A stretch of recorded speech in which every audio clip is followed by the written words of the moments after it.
one of my best friends on the show. And she's one of the smartest people that I know in my life. She's also a person who lives by the things that she teaches and talks about, which is pretty rare in the world today.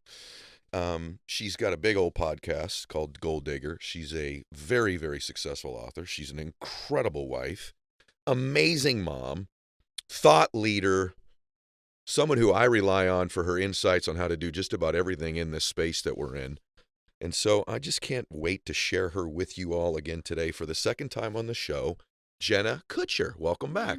Thank you. I was having this moment remembering our first interview. I know, me too. 3 years ago. And ago. how much has changed, but also how much has stayed the same. It's Yeah. actually pretty amazing. How are you really, Jenna? You know, I should have known that I would get asked that question. I am feeling like my heart is so full. I've been thinking a lot lately about like how much love a person can have in, I love what I do, but I also love who I do life with. Yeah. And I almost feel like I'm overwhelmed with love, sometimes in a good way, sometimes in a bad way. In just being stretched in this season. So I have 2 little ones, a book, a business, a husband, and I'm like, sometimes I just feel like Wonder Woman being stretched, but I also rest in that and enjoy it. You, by the way, I asked her, how are you really? Because that's the title of her book that's out. Living Your Truth, One Answer at a Time. And one thing about Jenna, the last 3 years, we come very close, you know, in a 3-year window of time to get so close to somebody.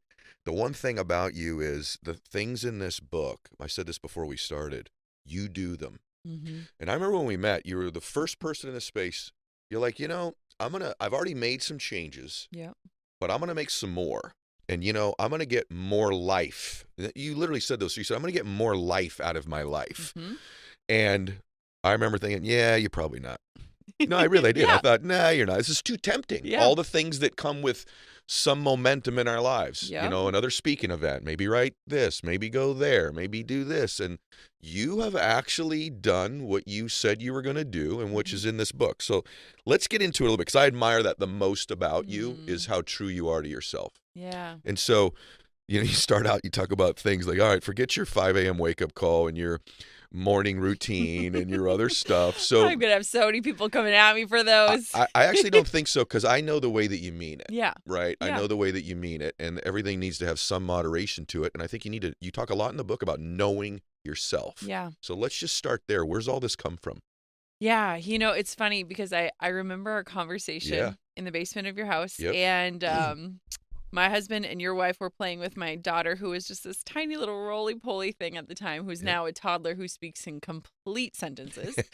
And I remember telling you that because I was just in this season of life where I was really learning how to trust myself. And when I say trust myself, I mean I was leaning into this calling to slow down, but to trust that, like, if and when I'm ready to run, I'm going to go, and I'm going to go fast. I'm going to go hard. And I know I'll remember how to get my feet back under me. And so when I talk about like, screw the morning routine, screw all that, like everything has a season. And I think a lot of us are coming out of this last season that the world collectively experienced thinking, what next? What now? And am I happy? Am I faking it? What do I want for my life? And so I really love the notion that we're kind of in this mix of like, there's 2 camps. There's the hustle culture, and then there's like the manifestation side. And I have respect for people in both of them. Yeah. But I've realized that for me, the magic is like when the woo, like that visualizing meets the work.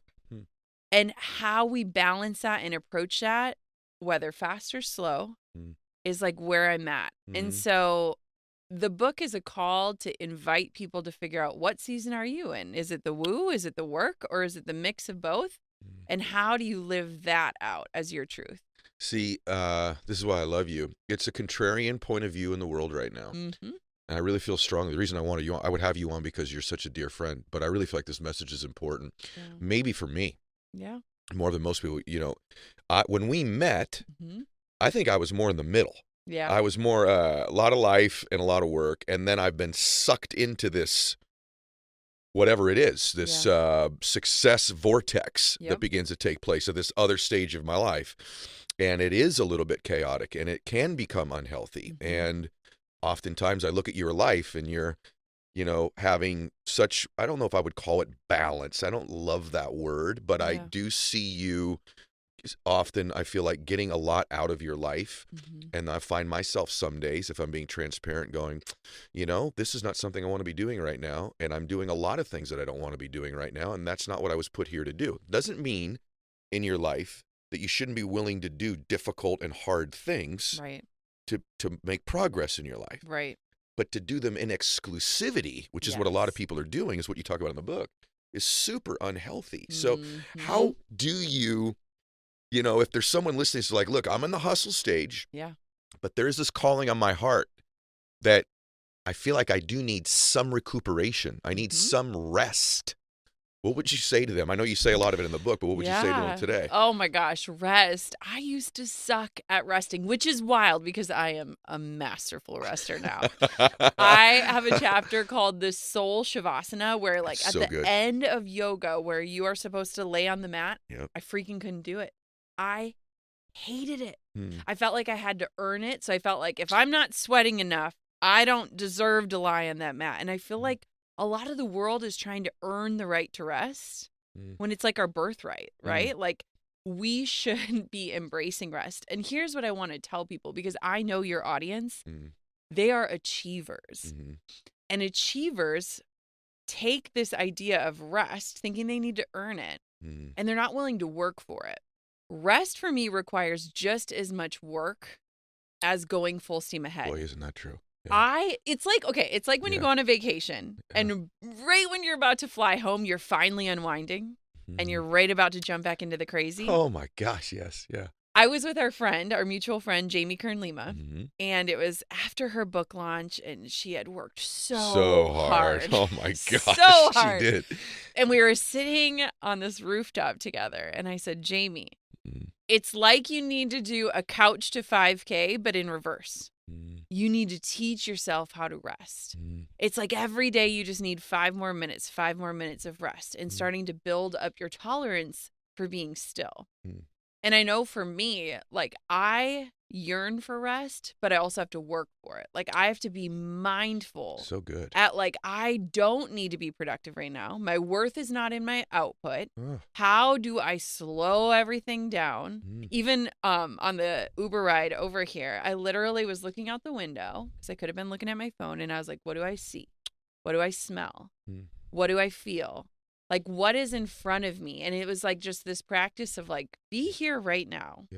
And so rest is not innate for a lot of us, So especially true. the people that are just running. I never thought about that, working for my rest. Meaning, some people working just means, well, if I work really hard, then I get to rest. But you're saying actually work at resting. Being a rester. Yeah. Do you think a little bit of this is, and I don't like always going there, but to some extent, I'm thinking about women. Yeah. Oh, yeah. It's interesting. You talk about Jamie and you and Marie Forleo or Mel Robbins. It's funny for me, like my closest friends that I have learned the most from are mainly the females in this space, by the way. And by the way, when you listen to Jenna talk about this isn't some foofy like rest, be at peace. This is an achiever. This is someone who's achieved at very high levels and really made something magnificent of her life. But do you feel like for women that maybe this is even a more difficult thing, the resting? Like, you walk into an average house, it's not uncommon to see a dude chillaxing on the couch on a Saturday, right? It's completely uncommon to see a woman doing it. It's almost like part of this, a woman's identity. I don't mean to be overly general in this, generalizations, but I almost feel like women feel guilt in rest more than men do. Do you agree with that? 100%. Especially mothers, right? I literally was texting your wife right before we came out here. And I had to pump because I have a baby at home. And I've been thinking about like the mental load of motherhood on top of career and how I'm never off the clock. And so for me, I feel like if I don't mindfully figure out how to rest, even if it's 10 minutes of quiet time with myself, I am just constantly going from motherhood to CEO to motherhood to CEO. And there is no space for me to exist or space for me to stop and ask myself, how am I really? Yeah. And so it is fascinating because my autopilot is to work really hard and to work a lot. Yep. And so I have had to train just like I would train for a marathon, on how to rest and unplug and be mindful and present and just like be in my life. You ask in the book like a series of questions that helps you kind of know yourself better is the way that I would best phrase it. I want them to get the book, so we're not going to go through all of them. But what are some of these, because this book has tools in it. Yes. So what are some of the tools? What are some of the questions that we should be asking ourselves to know ourselves better? Because, by the way, I don't think most people are ever conscious of any questions they ask themselves. Right. At all. So that's very difficult to be aware of you if you're not questioning yourself. Yeah. Well, one of the things I wanted to do is, because I respect, there are so many amazing teachers and gurus out there, right? Like, we're in this business to like help people and make an impact. But sometimes we get lost in like what everyone else says we should be doing, that we forgot to listen to like our heart. And so there's this line in the book that it's like someone else's directions might not take you to your destination. And I think that's beautiful because it requires a level of self-awareness, but also this level of discernment of like, take what serves me and let the rest go without apologizing. And so it's this invitation of like, I'm not telling you how to live your life. I'm inviting you to ask yourself. So questions like, am I happy? Am I content? What does success look like for me? When is the last time I slowed down enough? Am I faking enjoying my life? Are my relationships deep? Am I invited to be my whole self when I show up in situations? How do I feel about my body? How do I feel about confidence? Where does my confidence come from? And it's like just this, like, it's almost like an onion and like peeling layer after layer back, but in a not so painful way. Like, you don't need your goggles on because you're not going to, I mean, you might be bawling, but like, it's just these like nudges of like, have you checked in with yourself? Because I think a lot of times we haven't. I looked in the mirror the other day. Actually, you were with me. You trigger things in me. We were, where were we? We were in Florida. Yeah. And I don't know why this is making me emotional for some reason. I was, the story, but there was an issue with my book, and I was up at 2:30 in the morning on the bathroom floor of my hotel so my wife could sleep, and I'm doing something with my book that had been a problem. And so I finished at about 2:45. This is important for everybody to hear how profound Jenna's book is, her work is, and just there's different types of people. There's motivated, there's inspirational people, then there's aspirational. And certain people in my life, when I'm around them, I aspire to be a little bit more like them. And you have that with me. There are things about you that I aspire to have. And I caught a glimpse of myself in the bathroom mirror at a very weird time of day that I normally wouldn't, which is like, almost 3 o'clock in the morning. And I kind of saw myself for a second in this moment of like real stress and chaos. And I thought to myself, who the heck is that guy? Like I haven't worked this hard to work this hard to be that guy. And I caught myself, and it was a moment of very brief checking in with myself. And then it dawned on me when I saw you at breakfast that morning, I very rarely check in on myself. I check in on everybody else. I'm always helping everyone else. I'm creating content for everybody else. I'm having thoughts for everyone else. But how often do I sit alone with myself? And I'm not talking about meditation. That's one thing where I empty my mind. I'm talking about not emptying my mind and asking myself questions, which is different than meditation.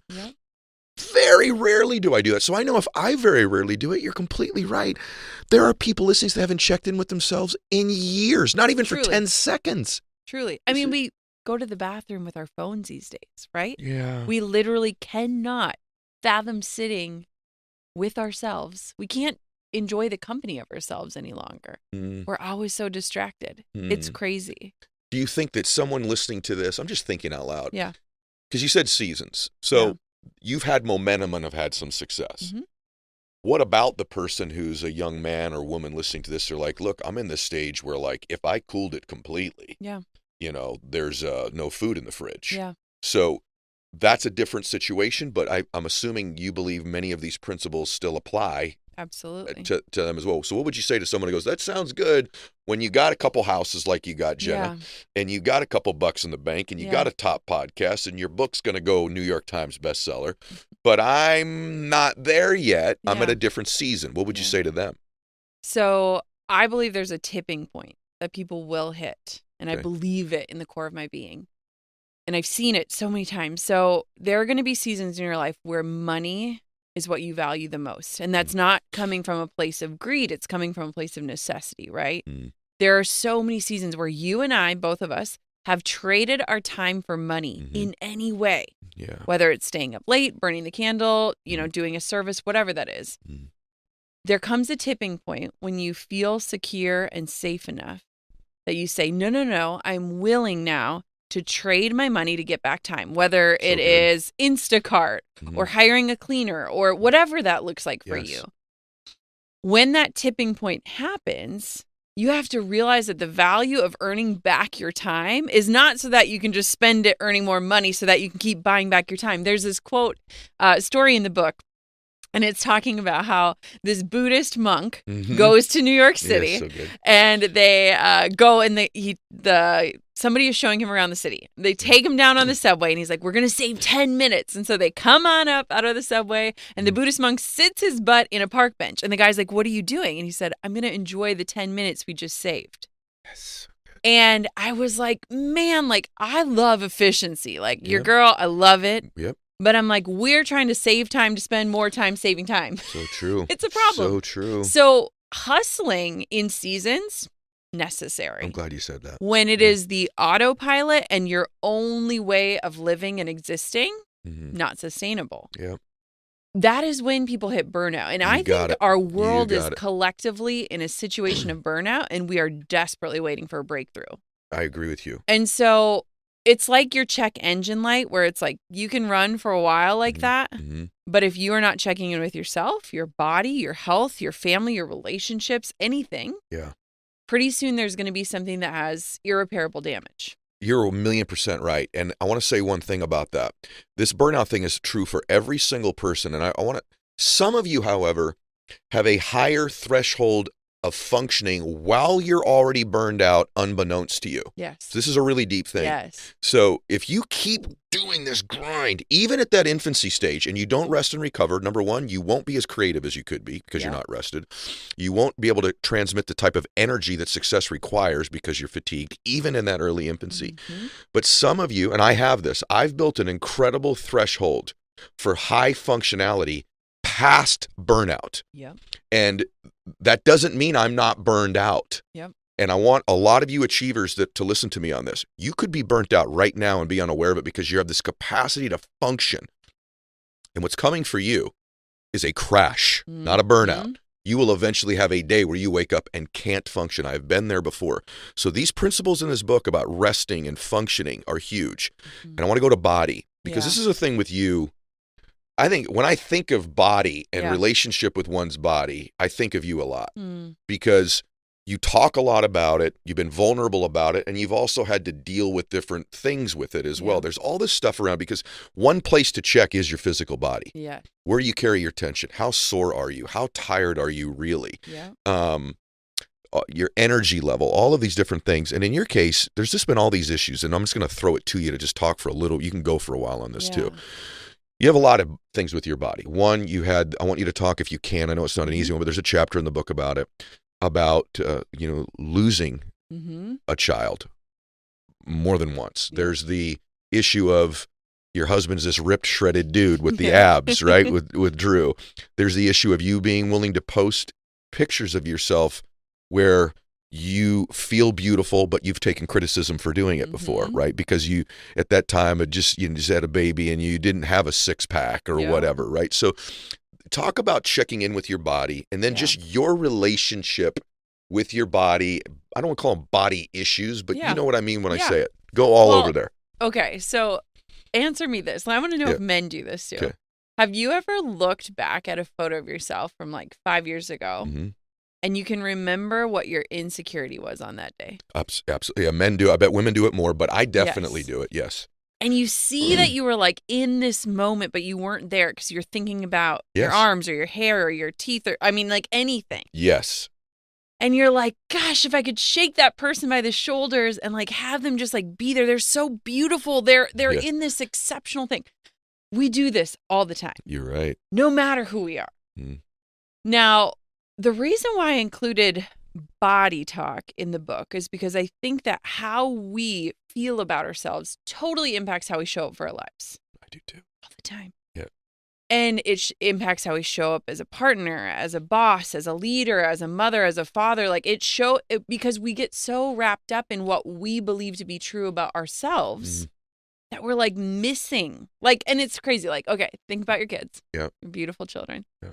And like, think if Bella came to you and was just like, Dad, like, why did you mess up on me? Like, I'm not perfect.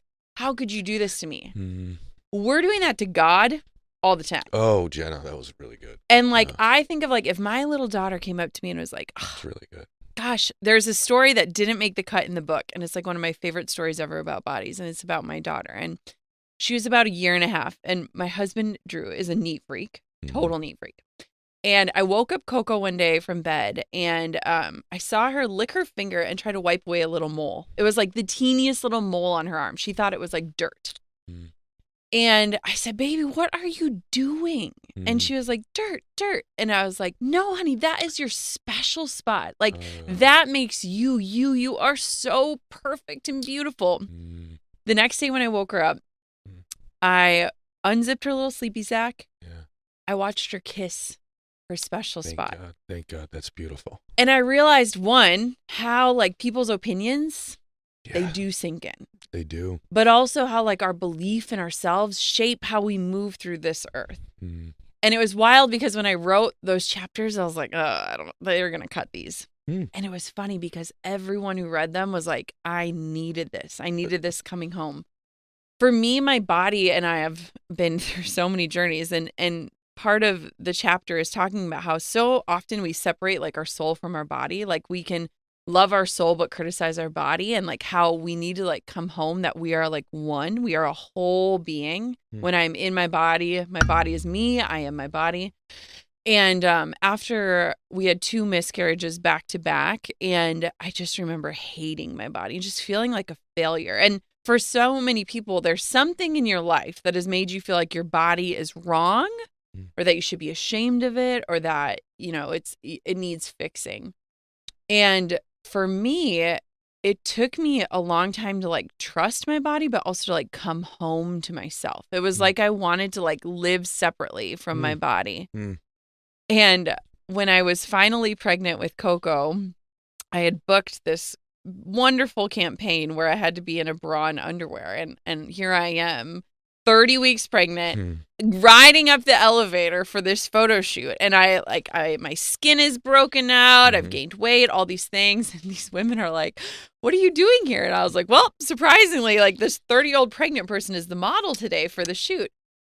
And it dawned on me that like the things that I used to criticize were now like my saving grace. And like they were proof of this miracle, and that I was always a miracle. Like just as my daughter is a miracle, I was a miracle. And I have fallen in love with like nourishing my body and moving it out of celebration and not shame. And yesterday we did a family workout, and Drew like looked over at me. He's like, you look so like strong. And I was like, I feel strong. Like I feel vibrant. And I've learned that like health is not a size or a number on a scale or anything, but like I am investing because I'm like, I want to be energized to like go through this life. Yeah. So it's interesting. I'm looking at you just because I'm so fascinated by what you're saying, just so you know, I'm listening so closely, because I remember when you did that. Yeah. And I actually had some friends in the fitness space go, hey, your girl, you know, she's really celebrating, not being ripped or fit or something. Like I said, actually, she's pregnant, number one. Yeah. And I said, and number two, I said, just so you know, I think some people consider me a pretty ripped or fit dude, and I have heart disease. Yeah. So, and as you know, and so not always healthy is shredded, ripped, and fit all the time, right? Energized, healthy, and fit, and there's a balance between being healthy and celebrating what we have and our genetics, and also being comfortable in our bodies and enjoying our lives as well, right? There should be an element of enjoying our lives. Yes. And I look back at that thing with photos too. I look back at photos when I'm just huge or ripped or whatever, and I'm like, that was kind of and by the way, there was a season of my life I wanted to do it, but I'm like, that guy didn't enjoy that trip at all. I didn't even have a cocktail. Yes. I couldn't even have a flipping piece of cake on that trip. Like, so there's a balance of your, just being in touch with what you want. In life, I think happiness or success, Tony Robbins talks about this, where he says it this way. He says, where your life actually matches your blueprint for it. Yes. Right? And so, Yes. and that's what you said earlier about other people's ideas of success or what have you. It's like, look, if it's your blueprint for how you feel great and you look, then you're happy and successful. Yes. If you aren't and you want to change it, that's also wonderful as well. Yes. Financial, body, any area of your life, your relationships. So what would you say? There's so much stuff in the book, but what would you say to somebody who says, I want to change my mind. There's things about me that I want to change. Yeah. It's a really interesting thing in our space where I want to create change. And I think sometimes people think this self-loathing or this like thing I have that I don't like about me or this grind thing I do. Brett Eldridge and I were talking about this. That's why I'm successful. Yeah. It's part of my little bag of tricks. Yep. I beat myself up. I crush myself and I'm also achieving external results. And you probably had a little bit of this for a while, right?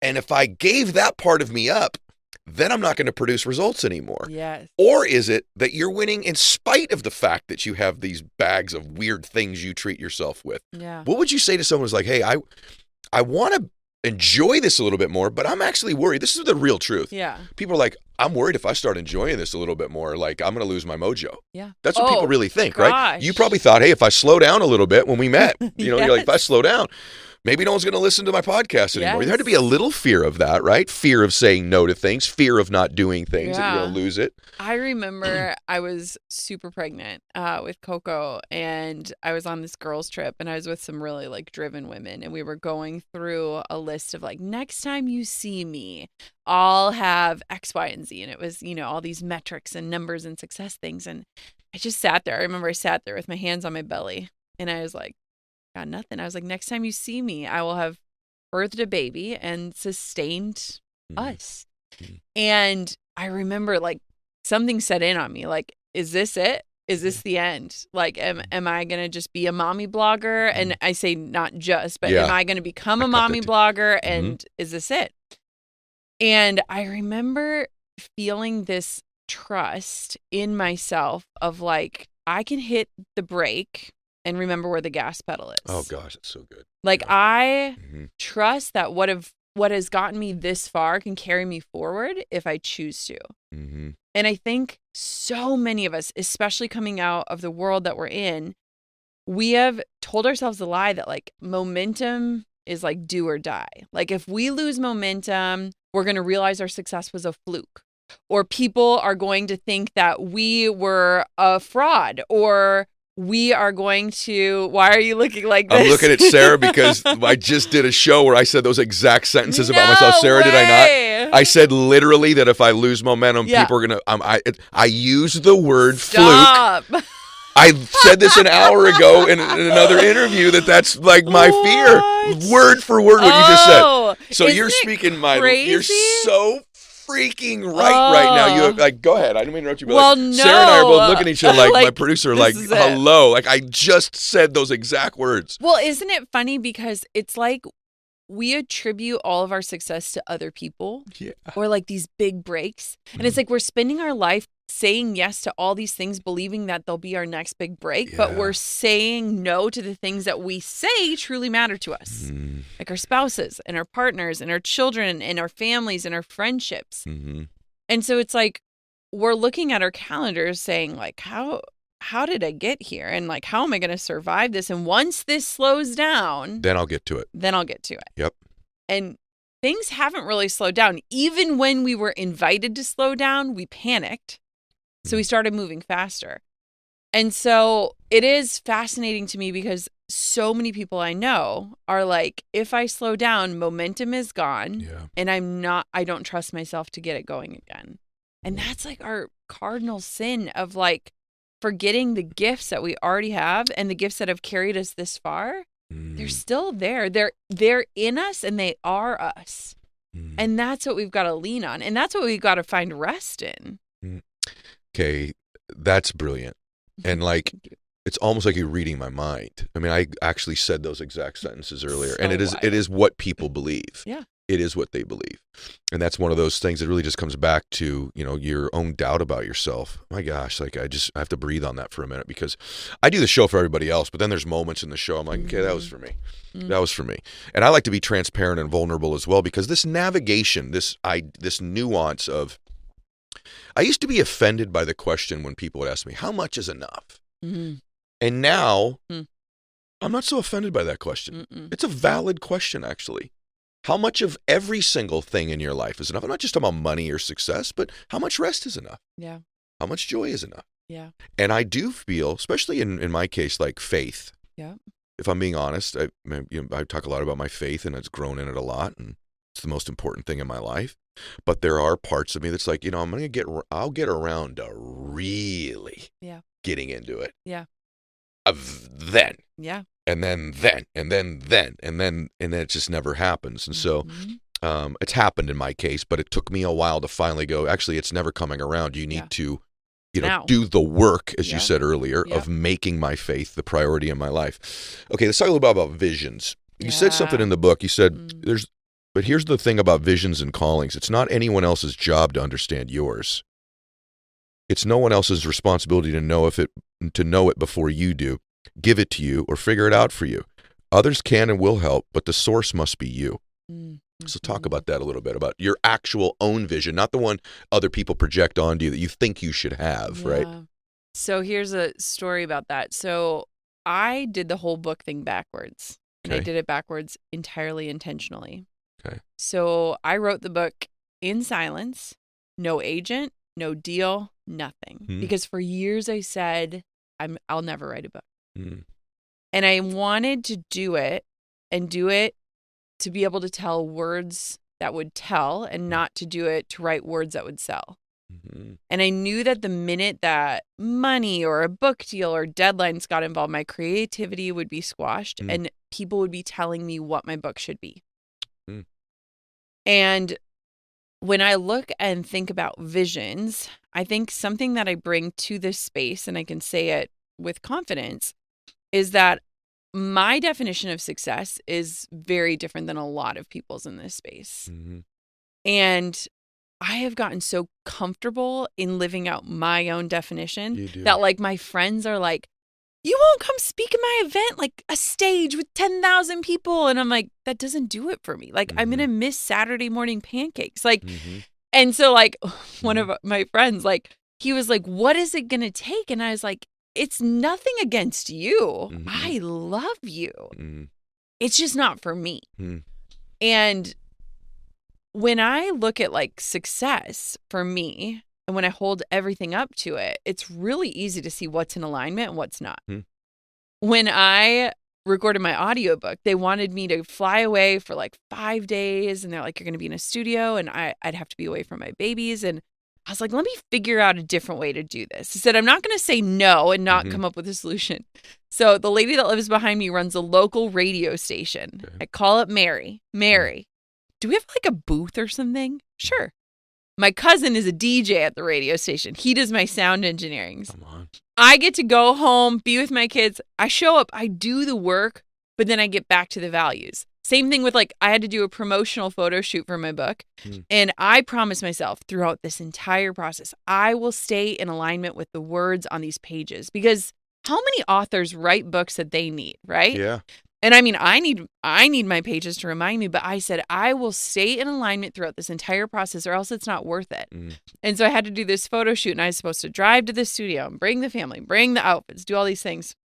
I was like looking around, and I'm like, I used to be a photographer. I think this awning kind of makes shade. I think, call up my photographer. Can we just do this at my house? Can we just keep the family here? Coco can watch Daniel Tiger and run in and out. Like, I can change in my own bedroom. Like, we have to get so crystal clear on what our success is and what our values are, that, like, it's so easy to come up with solutions to stay in that. And what happens is that people think boundaries take things and people out of your life. Boundaries keep you in your life. Very good. Like, living it. Very good. And so that's what I have done. And my vision of success is so clear and so simple that, like, Drew and I will have a moment like this where we're looking at each other in the eyes, and I'll be all teary-eyed. because I recognize that like I'm living it right now. You are. And I'll have those moments and it's like so many people look back and they're like, oh, I wish I was awake to that, or like, oh, those were the days. And I'm like, I'm in the days. You are. I opened with that for that reason. By the way, the name of the book, everybody, is How Are You Really? And that's what we're talking about right now. Like, how are you really? And by the way, maybe even as profoundly in the book, who are you really? And she goes through so many things in the book. There's two people I know that I think are living this interesting thing. You, and I just played golf with this guy recently, Richard Cabeza, who's on my Instagram stories. That's not his real name, everybody. Brought a partner. This guy's Gary. He was a corporate lawyer doing very, very well. Yeah. And at 50, he goes, I'm done. Okay. I'm done. I want to surf and I want to snowboard the rest of my life. I've made just enough money to do it. Yeah. I could go beat $300 million and try these big cases. It's no longer what matters to me. It's lead somewhere with you. In other words, my vision has evolved and changed. When he was 30 and 40 years old, that was his vision. Be a great lawyer, make a bunch of money. That was the season he was in. And so you know what? He walked out at 50 years old. This guy has snowboarded or surfed every single day. And he's not a super wealthy guy. Yeah. But he's got his life. His life matches the blueprint for his life. Yes. And I think what we need to be open to is that it can change. And when's the last time, to your point, you checked in with you? Is this is so profound right now. Is that old vision still your vision? Yes. And so, for example, with you talk so much about kids, and I didn't know this about you. Yeah. You went years saying you didn't even want kids. You're like, years. You're such a great mom, and it's so natural. It seems so natural, and you're so amazing at it. Yeah. But your original vision was you didn't want kids. We told my parents never. I mean, we were married for 7 years before we had our first daughter. So, like, we got married straight out of the gates. We were, like, 22. I mean, you and Cristiano were super young as well. And, like, I never wanted it. And it's funny, too, because my mom the other day, I was talking to her, and I was like, were you nervous when I became a mom? And she goes, you know, your work was so important to you that I was a little nervous. I was nervous on how you would integrate it. I was nervous on how you would feel about, you know, being expanded in that way. And the funny thing is like, I know I am such a good mom. You are. I'm such a good mom. And like, it's crazy because like mom guilt still exists in a way of like, am I making the best decision today? But I do not feel guilty about anything else. I spend so much time with my kids. I love it. But it is funny because we resist change so much because of uncertainty. Like that is why we hold on to like jeans from our college days or we like stay getting degrees that we know we don't want to work in because we look at it and we'll say, well, we would have had wasted 2 years. Well, what about the next 20 years from now? It's like we hold on to things because there's this idea of identity foreclosure of like, we are going to foreclose on these previous identities. And we're so scared to do that because we don't know how to welcome in the next version of ourselves. There's this part in my book where in our yearbooks, you know, where you'd write like, don't change. Yeah. And I was like, man, imagine if we were like telling our teenage selves, like, I can't wait to see who you become. I can't wait to see you like evolve and embrace this like growing dichotomy of like, I love how I can contradict myself. Yeah. And I love how I can change my mind. And I love how the fruits of my labor, the life that I have today, was all about changing my mind and evolving. And I wish more people could welcome it because it's like change invites growth. Growth brings growing pains. But like when we are stretched, we expand. And like the expansiveness of who we are changes the world, but so many of us are shrinking. We are shrinking, but also do you think the other side of that, this is so good, do you think that people are unwilling to check back in with themselves if they haven't completed the first vision or dream? Absolutely. I think most of us are walking around with so much guilt and shame of like unimagined ideas or unexplored curiosities. It's like, think about this. Someone once asked me, they were like, imagine your 9-year-old self looking at you today. Don't think about what advice you'd give them. Think about what they would be disappointed to learn that you no longer do. Think about the things that like lit you up as a child or the visions that you had for your life. And think about where you are today. And is there alignment? And you have changed. You've grown. You've evolved. But there are pieces of you that you have let go that maybe you need to invite back into your life. And For me, for so long, like my health was like that thing where I would just feel so much shame around it because I would try and then I would fail and then I would try again and I'd be like, this is the time or this is going to stick. And I wasn't recognizing that like slow progress is still progress. That's right. And that if I can just slowly start to build up my confidence in myself to get results, even if they're microscopic, even if the world can't see them, that confidence is going to snowball. And it's like we're walking around in these guilt and shame cycles because we haven't chased that dream or we haven't started that business or we haven't, pursued that relationship or we haven't done these things. But that guilt and shame will shrink as your confidence expands. You're right. So how can you prove to yourself that you're worthy? There's a line that says like, you are not the risk, you are the investment. Ooh. And I feel like all of us are walking around this earth thinking like, I am the risk. I am the one not worthy of betting on. When it's like, no, friend, like you are the investment. So good, Jenna. Gosh, darn it, this is good. I think sometimes you make actual invisible progress too. Yeah, absolutely. It's invisible. I have a part in my book about this piñata. I went to this party for 5-year-old and they're hitting the piñata. First kid whacks a piñata, no candy comes out. Second kid, no candy. Third kid, no candy. About the sixth, some of the kids quit and got disinterested along the way, right? 6th or 7th little guy gets up there, hits it one time, all the candy comes out. And I say in the book, now, did that hit break the piñata? Yes. Or was it all the cumulative hits from everybody the entire time? All those invisible magic of compound pounding hits, that's progress you're making that you couldn't see, but that piñata was breaking down. The thing is, in most people's lives is they quit whatever it is, the relationship, the business, the transformation of their body, whatever it is, before the candy comes out. Yes. And you were making progress the whole time. It was just invisible. And so you're so right about it. It's like, you just say it so beautifully. Now, what questions should we ask ourselves to see if our vision still is our vision? Yeah. Because the thing about being a child, I think one of the things most of us lose from our childhood is imagination. When you're a child, you're imagining all the time, right? And then you operate out of that part of your brain. Yep. As you get older, you start to operate out of your memory. Yes. And your history and your pattern, and it just sort of repeats itself. So you may actually be in an old memory dream of yours. And maybe one of the reasons you're not achieving it is it's really not the one on your heart anymore. Yep. Right? So is there a particular couple questions you think someone should do to check in with themselves to see what their vision or their dream is now? Yeah. Like how things feel, or what would you say they should ask themselves? Well, I was going to say, I think so often we start with, what does success look like? But we don't ask ourselves, how should it feel? Oh, gosh, that's good. Because how many times, answer me this, how many times have you set out a goal, you've arrived and it felt freaking empty? Lots. Or you were like, I thought this would feel different. Or I thought I remember when I was a wedding photographer, I had the goal of earning 6 figures. It was like just this massive goal in my mind. And I remember the literal day that I did. I was in the shower washing my hair thinking like, why aren't the angels singing? Like, what? Like, I thought this would feel like the herbal essence is still the same. Like, why is this not different? Right. And it's like, there have been so many milestones in my life where it's like something felt really shiny, but when I got there, it was so dull. Yeah. And that's when you're chasing other people's vision. So I would say not what does it look like, but how should it feel? Very good.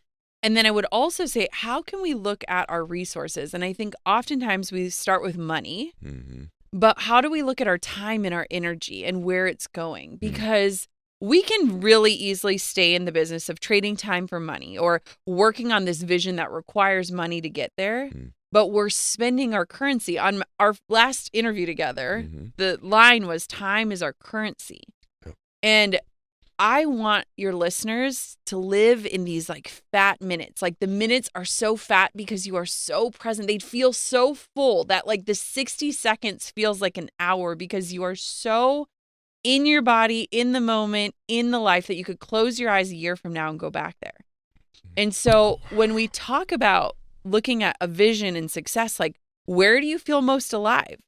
What did your childhood self love? Like for me, we're building a home and we had this random nook. And I was like, when I was a kid, I played piano and I just loved the sound of piano in our house, whether it was a kid banging on the keys or my mom and I playing a duet. And I was like, we have to put a piano in the house. I don't care if you can hear it from every corner.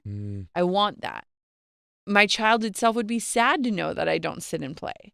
Such a great question. And so that, and then I would also say there's a story in the book where I was at this point of burnout. So I had earned the 6 figures. It felt empty. And my mother-in-law used to be an art teacher. And so I went into her basement. She had all these art supplies. And I was like, I just need to like remember how to like play without a screen. It's like we want that for our kids, but we don't do that for ourselves, right? And so I grabbed all these watercolor supplies and I just started painting. And I said, I'm going to make this a practice. I'm going to sit at our table. We were overlooking a cornfield. And I was like, I'm just going to paint for like 20 minutes a day. And it was just this beautiful time where it was like, oh, I am creative. I can think of things. I have ideas. And so if you don't know what your vision is, you probably don't have enough blank space or margin in your life to even dream of the vision, to even think of the vision, to even see that vision. So how can you invite that in? Well, you talk about how to invite it in by the book. We're going to run out of time because I'm so blown away by this conversation. I was going to tell you that the notion of asking for help. Yes. Because you talk about, you call it pride's chokehold. Yes. And so one of the places is just to be willing to ask people for help. By the way, this whole conversation has been full of fat minutes for me. Like I will reflect back on this, and I know everybody else will as well. But talk a little bit about help, because I think most people are unwilling to do it. And I think maybe even, again, it might even be a little bit more prominent with women than it is men, but humans in general. Yeah. We're all existing to help one another, yet we almost never, ever, ever ask for it. Yeah. So in my book, in this story, I was sharing about how I was a wedding photographer, solopreneur, doing all the things by myself, literally everything. Yeah. And this gal had reached out to me 3 different times saying, hey, I live in your area. I help people just like you. I can help you with your business. I was like, no, I got it. I got it. Right. Until I didn't. And the time that she sent the 3rd email, thank God for her persistence, like, amen. I just found out that we had lost our 2nd pregnancy, literally minutes apart. And it was the first time in my life where I was like, I don't got it. Like, I cannot physically carry on right now. And I think a lot of times we build these things thinking like, I'm going to be an entrepreneur, or I'm going to chase this dream, or I'm going to pursue this thing so that I can get my life back. Then all of a sudden we build these ladders for ourselves that we're always putting the finish line a little further out, And that's true. We try to do everything on our own because we don't believe that someone else can carry the vision for us. And I realized that through asking for help, I finally said, hey, can you like help just respond to people in my email so that like if I log off for 2 weeks so that I can lay in the fetal position, my clients are still loved on and cared for? And I remember just the first feeling of help. It felt like, you know, when you like clench your jaw and you unclench it, you don't realize like I've probably been clenching my jaw for like 3 years straight. Yes. That was that moment where I was like, oh, or when you take a deep breath and you're like, oh my gosh, I haven't actually been breathing. That's what it felt like, getting help. And help and asking for it is like a muscle. Like the more you do it, the better you get at it, the better you are at accepting it. And when I look at my team today, we are a small but mighty force of women. Oh man, we are awesome. But I recognize that like I am the visionary and my team is the missionaries. Like they are out there helping me carry this mission forward. And I have this line where it just says like where 1 + 1 = 1,000,000, because if I can impact 1,000,000 lives, I can't do that by myself. I can set the vision, I can cast the net, but like my missionaries are the people on the ground, writing the copy, preparing the interviews, like helping me to show up. And when we ask for help, and there's so many ways you can get help, whether you get like a food delivery service or Instacart or Uber. I mean, like we have so much help at our disposal. But when you start to ask for it, you start to receive it.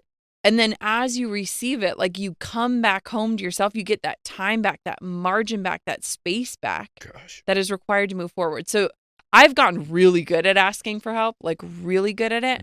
And I've learned that for some people, their purpose is in helping. You got it. So me asking them to help me helps them live out their purpose. Ooh, that's good. And it is so true. And who I was thinking of with help while you were talking was you. Because you're also very willing to offer help. Yeah. You're incredible that way. You've been incredible that way with me, with my book and my launch and stuff I know nothing about, right? Like I love it. That you're great at doing. And so, but you're so right. So many people, like, I love when people ask me for help. Mm-hmm. It's kind of like when I feel like I'm It's doing a what gift. I'm supposed to be doing. Yes. And no one's ever said that Yes. since I've been alive, and it's 51 years, that actually most people feel their purpose is to help, and you're helping them fulfill their purpose by asking them for the help. Yes. Holy smokes, that's so good. That's so darn good, because it reverses you feel like you're inconveniencing somebody when you ask them for help. Yes. When the truth is they're feeling as if it's their purpose. I'm thinking of so many people. I also think it helps that you offer help. Yeah. To feel like there's a law of reciprocity in life, even though there doesn't need to be. Yeah. And you're one of those people that's just so willing to offer help all the Yeah. time that I'm imagining it's got to help in receiving it as well. Okay. Shoot, we're running out of time. Let's finish with chapter 15. Okay. Because I think it's a perfect place to finish because it's the start. Yeah. So you say just one step, where to start, and how. Yeah. And so let's talk a little bit about this. Okay, I got it. I got to create this new vision for my life. Yeah. I got to get to know me a little bit better. I got to check in on me. Where do I start, Miss Kutcher? Where do we start? Well, I'm going to take a spot out of your book where you talk about like the difference between like knowledge and like action. Mm-hmm. And like there's so much knowledge out there, right? Yes. Your listeners love knowledge. Yeah. But a lot of times it's so easy to like shut off the podcast and go back to your life. So true. To take the course and then not implement. Like, we're all waiting to get around to these things. And so part 3 of my book is like, what are you going to do about it? Mm-hmm. Because now you face like who you are and who you have and who has you in your life. But like, okay, now where does the work meet the woo? Mm-hmm. We've got this vision, but like, what does progress look like? And I believe that we need to make impossibly small progress. It's like if we were to sit and watch a tree grow. Like we would never like camp a chair out and watch a tree grow. Yeah. But those roots are spreading and strengthening underground. Good.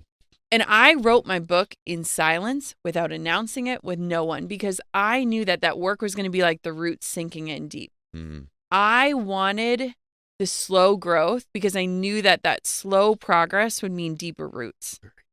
And so when we talk about like, what are we going to do about it? It's not saying like, go change zip codes or sell your house or, get the divorce or whatever that is. Mm. It's like, what can you do for just 5 minutes today? Or like, what is the one thing that will help you build that confidence to know that it's possible? Mm-hmm. And so my tactics aren't necessarily wake up earlier, grind harder, hustle harder, go after it. It's like, come back home to yourself, check in often, and make impossibly tiny bits of progress. Very good. And your belief will grow and you will change and your life will change because you'll be living into your truth, not anyone else's. Oh my gosh. I don't want this to end. I mean, I like what you're listening to. Everybody is a brilliant woman. And by the way, the reason that it flows so beautifully out of Jenna is she lives it. It's authentic. It's real. And also you're listening to two people who love and care about each other very much, have a conversation. So there's a great, vibrational frequency between the two of us. I love you. I love you too. And you're a person who inspires me, but I also aspire in many ways to be like you. And this book's needed right now. It's a contrarian point of view, but it's true. And it's not all about zen and chill and don't do anything. Maria Shriver was on my show and she goes, "You like to say max out? I like to say chill out." I love her. And I said, "Maria, we can max out at chilling out too." Yes. And that's really what this book's about. It's about, and it's not, here's what it is, guys. I say this as a compliment.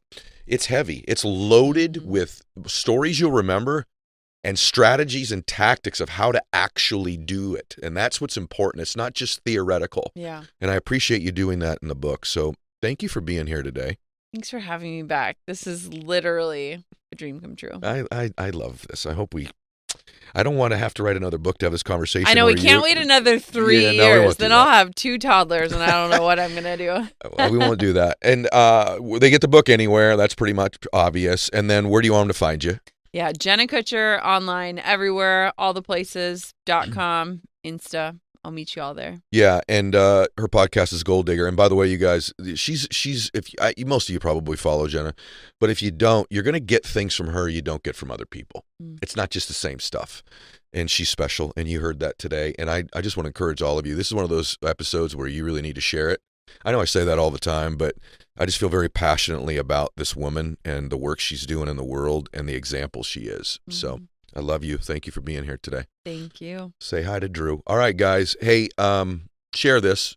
Please share this. Go get her book. Go get my book, The Power of One More, and continue to spread the fastest growing program on planet Earth. And I just want to say God bless you all and max out your life.